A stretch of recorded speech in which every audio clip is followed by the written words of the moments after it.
Our dear viewers, tonight we're having with us one of the most successful individual writer in Kuwait. She is known for a language coach as being one of the most important in her field for more than 10 years. Her achievements is not just in Kuwait, but it's all around the Middle East. So please welcome with us Ms. Oraib Al-Fozan. Welcome to our show Achievement.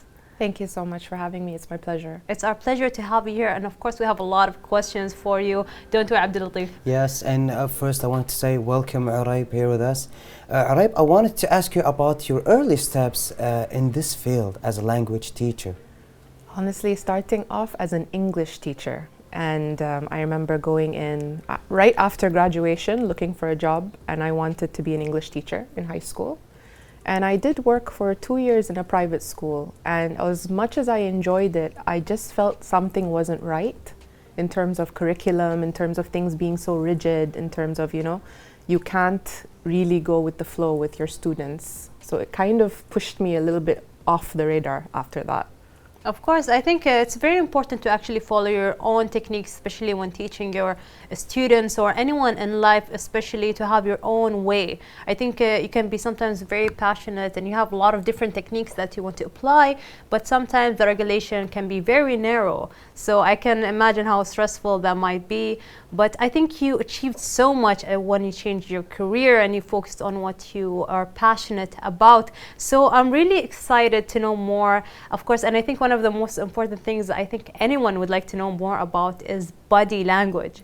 So can you tell us some of the tricks that you learned, some of the things that you usually teach about body language?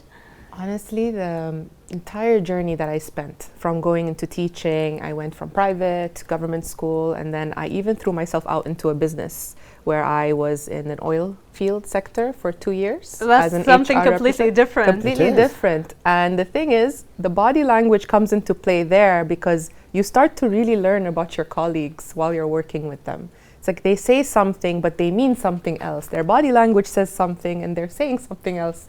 So I wasn't very clear on that early on in my time in my career. And I remember starting to get into courses, I started learning a little bit more, and then I kind of found myself in coaching. And in coaching, they teach you about body language. They teach you how to read it, because when you're dealing with your clients, you need to be able to sense how they're doing in their moment. Of course, and understand them. Exactly. So being able to see, are they comfortable with you? So for example, if their hands are very tightly pressed together, it means they're nervous. If their hands are closed, they're nervous. Their closed body language says they're not open right now to the session. So you kind of can adjust yourself to hopefully get them to kind of relax and ease into the session. Of course. So body language plays a huge role in these things. It is. Of course. And we want you to teach us, because seriously, I want to learn more about the body language so I can know my colleagues and what they think about. Also Fatma, so I can know what Fatma is thinking about, and if she's nervous or not, maybe I can help her with that. Of course, I think that's very important, especially working with a team, to actually understand them, to understand their body language and how to deal with them, especially as they mentioned with clients. So sometimes we have guests and sometimes they're stressed. So it's very important to actually make them feel at ease. So what really got you into that body language was when you started working with the oil company, how you reacted with people. So after that, what courses did you take? What makes you push more into this kind of field? I took a lot of cognitive behavioral therapy courses, actually, and part of it was my journey of self-awareness, I would say. And part of body language and communication comes into play with self-awareness. It's literally all about self-awareness. And when I took those courses, they kind of teach you a little bit more on how to kind of gain insight on yourself. And it was a very funky concept for me at first, because I'm thinking, why do I need to learn about myself? I'm trying to learn about other people. Yes. And then I started listening to these lectures by this person called Jim Rohn. And he talks a lot about how your success and your gateway to communication is about knowing yourself first. But how do you know yourself if you do not know your values? So what are your values? Like, are you someone who takes pride in knowing that you need to have things honest? Do you want things to be open? For me, for example, one of my biggest values is accountability. The ability to take responsibility when something happens. And we think it has nothing to do with communication, but it has everything to do with communication. The minute you learn more about yourself, your values, what you consider important, what you consider disrespectful, you're clear on that. Of course. When you kind of come in with another person and you communicate with people and with a team, you start to say, okay, this is against my value, therefore I'm feeling disturbed by it. So I know not to take it personal, it's something else. So you kind of change how you react to other people based on this as well. Of course, I think this is a very important point, Abdullateef, because sometimes we overreact to a situation based on our reaction because we have limitations, we have a lot of things that we don't accept. Yes. So we really need to point out the flaws in ourselves to actually know what we need to know about ourselves or what you just mentioned. I think this is very important. It is, and we also need to learn more about the things that you are just said. But I wanted to ask you about what made you to choose this line to walk on? I feel like my whole life it's something I struggled with.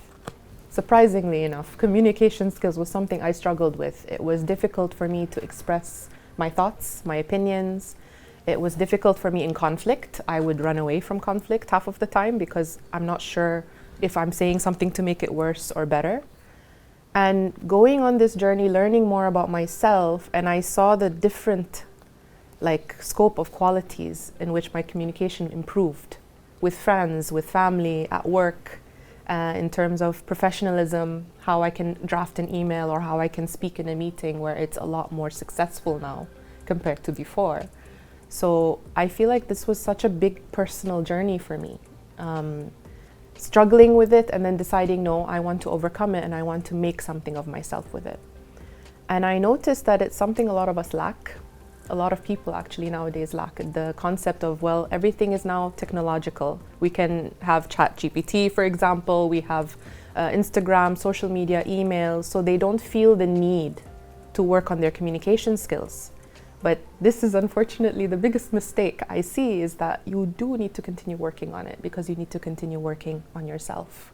Of course, I think this is a very important point you just mentioned. I think a lot of people usually don't have the communication skills. And as you mentioned, you had to overcome something that you weren't really enthusiastic about. You really needed to change that. You knew that if you change that point about yourself, that conflict that you had with confronting people, you would actually become better. And I think it's amazing to see where you are today, to actually see the switch you made in your life.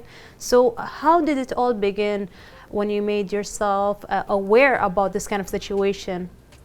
It was actually when I lost my job from the oil sector, actually. I remember that was the first time in my life throughout the years of experience that I ever lost my job, and it was when I had just gotten married, just got pregnant. And I recall thinking I had failed. This is it, I have failed and there's nothing else I can do. I have no idea what I'm doing. And yet, it kind of guided me to another path. It guided me where I was thinking, okay, what can I do with this situation? What can I learn from it? And at first, the first instinct when something negative happens is you want to blame everything around you. You used to have a list.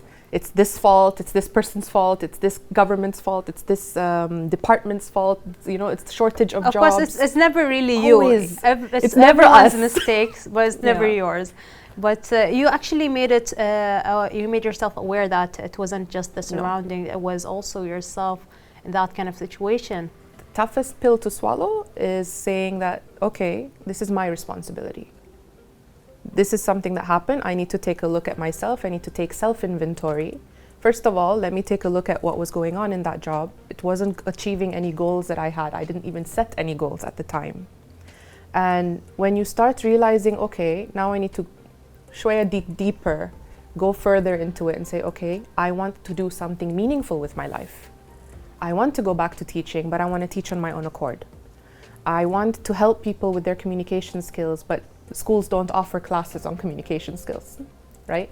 So it kind of started dawning on me, well, what if I work on myself first? What if I work on my skills? And I got coaching and I worked on my certifications and became a coach. I said, okay, now what if I use coaching and combine that with communication skills and help people with their communication skills? Oh, that's a good thing.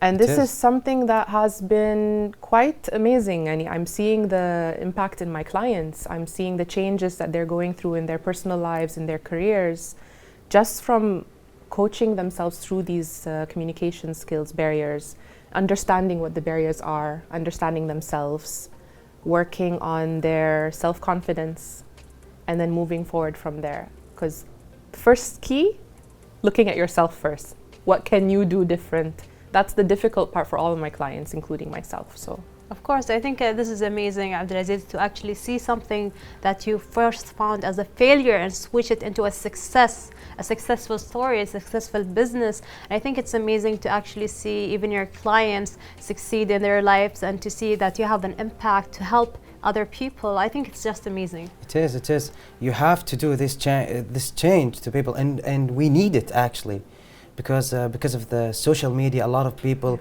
they don't have the skills of communication anymore, and that's unfortunate. And thanks to you, we need also, you can help us to do that, to raise the awareness about, we need to increase our skills when it comes to communication, of course. And when it comes to your favorite kind of students or anyone who would really approach you for any kind of help, so which one do you think is your favorite type or the favorite kind when it comes to personalities and people to deal with?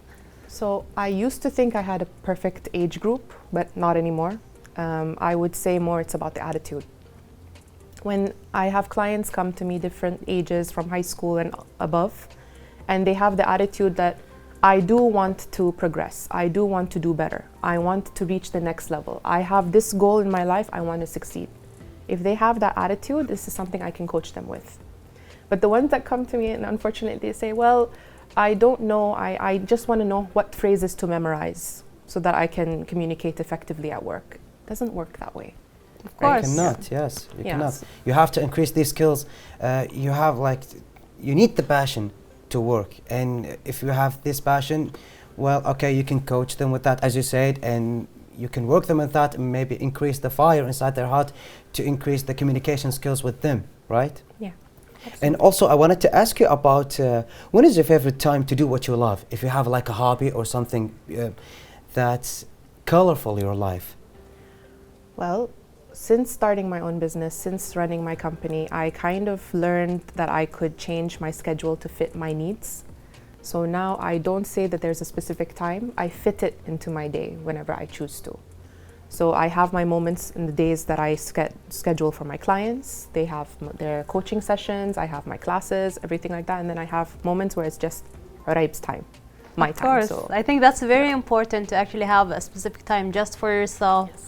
I think the time management is key here, especially being a mother and having a business. I think there's a lot of things going on in a person's life. To actually have this time alone can make a huge time difference, and especially to reflect on yourself, to see all the things that you're going through and how to deal with them. Just take a breather every now and then. I think that's very important. Yes, it is. Especially when you have these members on your family also that you can also communicate with, and you can also help them and let them help you. I think that it is important. But I wanted to ask you about who is Oraib's biggest fan? You have fans, maybe like one of your students also? My daughter. Your daughter? My 2-year-old daughter. That's so cute. I think it's adorable. She learns a lot from what she sees from me. I mean, the cutest thing I've ever seen is like when she heads out to the door, I'm going to go see my clients. I'm like, oh, okay, I'm setting some kind of example here. But a great example, of course. I think it's amazing to see your kids looking up for you. I think it's just so satisfying, and it just feels amazing. I'm also in touch with my students from back in 2014, 15, and 16. Like, they're still on my social media and everything. And honestly, it's nice to see where they've reached in their lives. Something that I really pride myself in is keeping contact with the people I've worked with, my students, my clients, just seeing how they reach to the next level. It's amazing. And when you see like if they maybe did something good or maybe something better in the things that you teach them, it makes you feel proud. Yes. One of the best messages I received was from one of my students, and he said, what you taught us once a week about how to manage our time, and it wasn't even about the curriculum, it was life skills. He said it really helped me through university, and now I'm almost graduating from med school. And it made me feel so proud, because truly, I feel like this is something that needs to be added into schools right now. It's teaching them life skills like communication skills, time management, stress management. Yes, all of of course. these things that can be done through coaching and through training, and it's very useful. Of course, and you're a language coach, and you help a lot of people when it comes to the skills of communication and time management. But who really helps Oraib? Who is really there for her? Who is her language coach? Yes, we need to support. We need to know who's your biggest supporter. Well, I have a huge support system, and that's something I'm very blessed with. Between my family, with my husband, my mom, my aunt, my relatives, as well as my own personal coaches. I have my own coach as well that I go to, and you know, they always say every coach needs a coach. Yes, that's true. And this is quite useful. It's a healthy way of handling things where we're not feeling that you have to handle everything on your own. And this is something new that I worked on as well, whereas before I would just have a one-man show with everything, and I would get burnt out really quickly. But when I started relying on my support system that is there, I started to see myself thrive even better.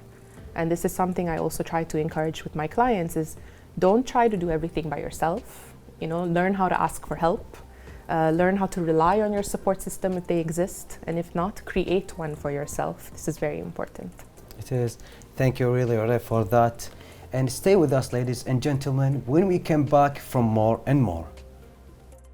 Oraib Al-Fozan is a certified language and leadership coach with over 10 years of experience in education and business.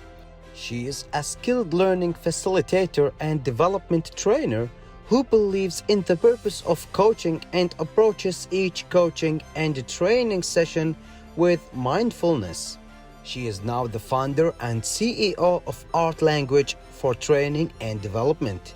Kuwait University awarded her for Bachelor of English Language and Literature degree. She has TESOL methodology and business coaching certification from EverCoach and Mind Valley. Beckett McEnroy has certified her in developing the business mindset, TAB 360 Team Advanced Profile Training, and systematic and executive coaching. She is passionate about coaching, training, language arts, and personal professional development. She aspires to build a thriving community for current and future generations through a variety of services. Learning a language is essential for moving forward, and learning more English can help you open more and different doors. It is also critical to learn how to communicate strategically with effectively, as this can help you in both business and education. Teaching and learning should evolve in tandem with the various technological advances that emerge. We can achieve better results if we use coaching techniques and spend time getting to know each client. When developing educational and training programs, it is critical to keep the student in mind, and the art of language will demonstrate how to do so. Welcome back, dear viewers, to your program Achievement. Of course, Oraib, how did you like this program? This report was amazing about your achievements, and I think you should be very proud of yourself. I'm sure your family and everyone who knows you are really proud of your achievements. Oh, thank you. It's honestly great to be here, and to be honest, if you told me 5 years ago this is where I'd bring my life to, I wouldn't believe it. So it's been a blessed journey. Of course, and we're really proud of your achievements. So Abdullateef, I think there's a lot of questions we still have, and I think yes, we have. You had a very specific questions you wanted to ask before we started. So what was one of them? Actually, I wanted to ask you about if you have like people in your life that do the impact for you. I wanted to ask you about who is your biggest critic. Ooh, so many people. So many people. So many people. I have my mentors for that, as well as my mom and my husband. So in terms of whenever I'm about to take a big step, I do have those moments where I kind of like to think out loud. So these are my critics, I would say. These are your critics, and of course, whatever you have from them, or like whenever they try to give you an advice about anything, of course you take it in a good way. You've never like maybe be sensitive from them. Is that correct? I think we're human in that case, right? We always get sensitive sometimes. I think it's only natural to feel this that is natural. But the point is, what I've learned is that you may have those moments where you feel sensitive and you feel a little bit like someone is putting you down when they're giving you advice. But when you have that level of self-awareness and confidence in that, I know what I'm doing, I know what I want to do, I know that this aligns with my values, but let me see what is it that they're seeing that I'm not. Trying to see through the noise of the personality behind it kind of helps. So it kind of allows me to take things with a grain of salt sometimes. But sometimes as a human being, obviously, I do have my emotions with it. Of course, I think it can be sometimes very hard for you to actually see these kind of critics and not take them personal, but to actually see that their point of view can actually enhance yourself in so many ways. I think that's very important, and would like to know when it comes to some of the fears that you have as a coach. I'm sure you have a lot of fears sometimes, and sometimes it can be very stressful to manage all of this business and work that you have, especially with a family. That was one of my biggest fears, actually. Having a daughter that's currently only 2, like she's very young, and I'm thinking, well, I'm working a lot. And I'm thinking, okay, as a mom, is this acceptable? Is this not? It's these cultural, society fears, expectations, pressures, where they expect you, to work as though you have no children. But then they tell you have a child and take care of them and not work, and it's just clashing beliefs. It doesn't work that way. But one thing that has helped is my support group, my family, and how they have supported me through that. But it's scary for me to think, well, am I failing my family, or am I failing my job if I stay home with my daughter? And it's always conflicting. Of course, I think that can be very stressful sometimes and can be very hard, but you manage that perfectly, the family time and the business, to actually have this amazing time management and to accomplish all of that. I think it's just amazing. And I think a lot of our dear viewers are really excited to know more about the experience that you had, the highlight of your journey. My highlights, actually quite recent. One of them is receiving my ICF PCC certification from the International Coaching Federation.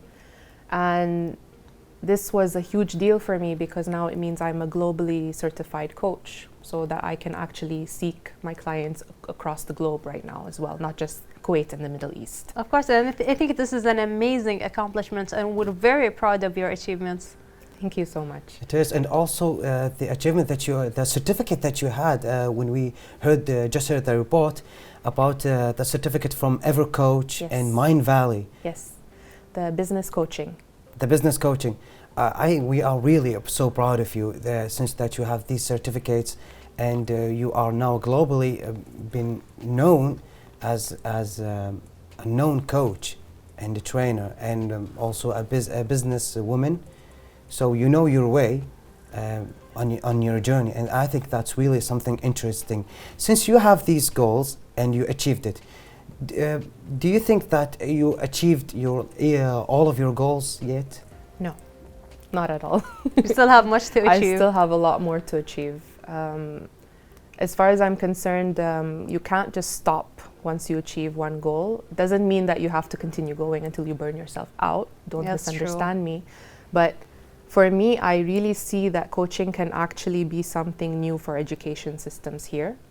And I do see how I want to implement this in the schools, in how the structure is, so that our students and teachers will thrive more in the future. Especially that coaching actually really enhances your communication skills, it enhances your self-awareness, your ability to be self-reliant, to kind of balance yourself, your emotions, your needs, your wants, your values. I feel like this is something quite critical for our youth today. And quite frankly, they have been a lot more open towards it lately, but I do see myself putting it somewhere along the future with them. Of course, I think that's very important to actually have that in schools, to help the students, the teachers to communicate with one another. I think that's very important, and hopefully we'll see that in our educational systems. Hopefully. It's already starting so far in some businesses. You see that they're taking on coaches as part of training programs and coaching. So hopefully now slowly it will get into the school systems as well. I hope so. We hope so. And do you think that the achievements that you made already are maybe they're going to slow you down on your next goals? I don't think so. I think it's just always a learning curve. And this is something I always say, is that learning is a lifelong process. And one of the quotes I'm always repeating to my clients and to everyone is getting comfortable being uncomfortable. That can be very hard. Oh, it's very hard. And you know, you repeat it to yourself and you're thinking, I don't want to be uncomfortable. But that's your comfort zone. But the more that you achieve and the more that you push yourself further, this is growth. You're expanding your comfort zone. So it's actually good to keep going. It is, and I think that the achievements that you already did will actually makes the process for the next goals even faster for you. Do you think that, Fatma? I think sometimes, you know, when you achieve a lot, sometimes you'd like to take a break. Just enjoy the break and then just go and achieve more, have a lot of different goals. I think that's very important to actually keep on having goals, even after achieving them. I think people usually, when they achieve their goals, they reach a point where they think like, what's next? What's next? This is where work-life balance comes into play. So, for example, when I received my news that I passed my exam, I got my certification, I took 2 weeks off. So, you know, taking time off, learning how to kind of say, okay, I need to enjoy this moment, I need to bask in it a little bit, I need to slow down, and then you speed up again. Something one of my dear friends, Coach Dana, also says is that you need to slow down to speed up. That's true. And this is something I learned through her as well. So this is why I say my social circle teaches me a lot, and we teach each other a lot. And yes, achieve the next goal, go to the next one and everything, but work-life balance also matters. Of course, I think that's very important. And when you think about it, like if you had to go back in time, is there something that you would like to change? I used to say yes to that. Surprisingly now, no, I wouldn't, because I did learn a lot through everything, through all the hiccups, the speed bumps in the road, through the failures. The most I learned from was my failures, actually. And that is something that I'm starting to really emphasize on with my clients, is that don't think that just because you failed, it means you're never going to succeed, or it's not worth your time to learn from it.